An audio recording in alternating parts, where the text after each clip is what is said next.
जय माता दी दोस्तों। वर्ल्ड बेस्ट मैजिक में आपका हार्दिक स्वागत है। कैसे हैं आप सब, ये बताने के लिए कमेंट बॉक्स में जय माता दी ज़रूर लिखें। दोस्तों, हिंदू धर्म में नवरात्रि के पर्व का विशेष महत्व है। शास्त्रों के अनुसार साल में 4 बार नवरात्रि का पर्व आता है। नवरात्रि में देवी के 9 रूपों की पूजा की जाती है। ठीक इसी तरह से गुप्त नवरात्रि में माँ दुर्गा के 10 महाविद्याओं की पूजा अर्चना की जाती है। गुप्त नवरात्रि के दौरान भक्त त्रिपुर भैरवी, माँ धूमावती, माँ बगुलामुखी, माँ काली, तारा देवी, त्रिपुर सुंदरी, माता भुवनेश्वरी, माँ छिन्नमस्ता, माता मातंगी और कमला देवी की पूजा करते हैं। इस पूजा से व्यक्ति के सभी कष्ट दूर हो जाते हैं। दोस्तों, तंत्र साधना के लिए गुप्त नवरात्र का विशेष महत्व होता है। इन नवरात्रों में साधक को इच्छा के अनुसार फल की प्राप्ति होती है। बस इस बात का ध्यान रखें कि गुप्त नवरात्रों में अपनी पूजा को गुप्त रखें। इससे आपको 2 गुना फल की प्राप्ति होगी। चलिए अब सुनते हैं गुप्त नवरात्रि की प्राचीन कथा, जो इस प्रकार है। इस कथा के अनुसार एक समय ऋषि श्रृंगी भक्तजनों को दर्शन दे रहे थे।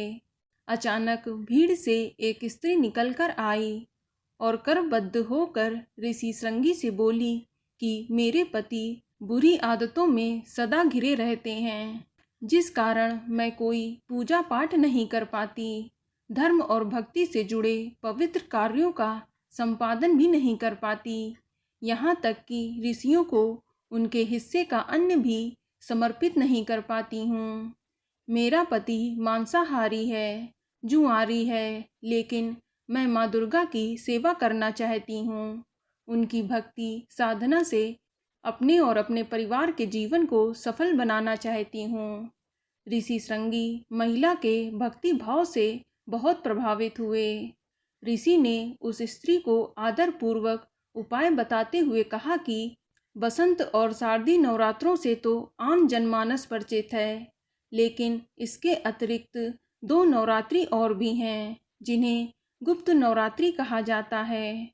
उन्होंने कहा कि प्रकट नवरात्रों में 9 देवियों की उपासना होती है और गुप्त नवरात्रों में 10 महाविद्याओं की साधना की जाती है। इन नवरात्रों की प्रमुख देवी स्वरूप का नाम सर्वैश्वर्यकारिणी देवी है।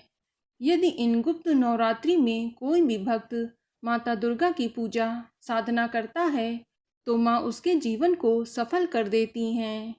ऋषि श्रृंगी ने आगे कहा कि लोभी, कामी, व्यसनी, मांसाहारी अथवा पूजा पाठ न कर सकने वाला भी यदि गुप्त नवरात्रों में माता की पूजा करता है तो उसे जीवन में कुछ और करने की आवश्यकता नहीं रहती। उस स्त्री ने ऋषि श्रृंगी के वचनों पर पूर्ण श्रद्धा करते हुए गुप्त नवरात्रि की पूजा की।